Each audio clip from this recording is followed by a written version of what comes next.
ভুলে যাও আমাকে। প্রিয়াশা, আমি বুঝতে পারতেছি সেদিন তোমার কেমন লাগছিল।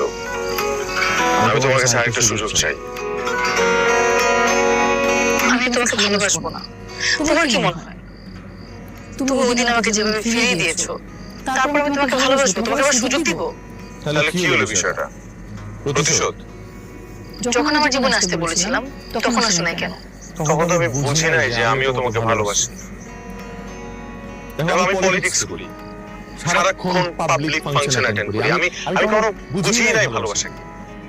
কিন্তু এখন বুঝতেছি। প্রিয়াশা, প্লিজ, তোমার যে বিয়ে ঠিক হয়েছে না করে দাও। আমি হ্যাঁ করে দিয়েছি। আমার প্রতি তাহলে তোমার একটা কেমন ভালোবাসা ছিল যে ওই ছেলেকে হ্যাঁ করে দিলা? তাহলে কি আমি মহিলাদের দেশে থাকতাম? মদ ভাঙ এগুলো খেতাম? এগুলো ছেলেরা করে, মেয়েরা না। আর মেয়েরা ভালোবাসা মানুষের কষ্ট পেলে অপছন্দের ছেলেকে হ্যাঁ করে দেয়। আমি সেটাই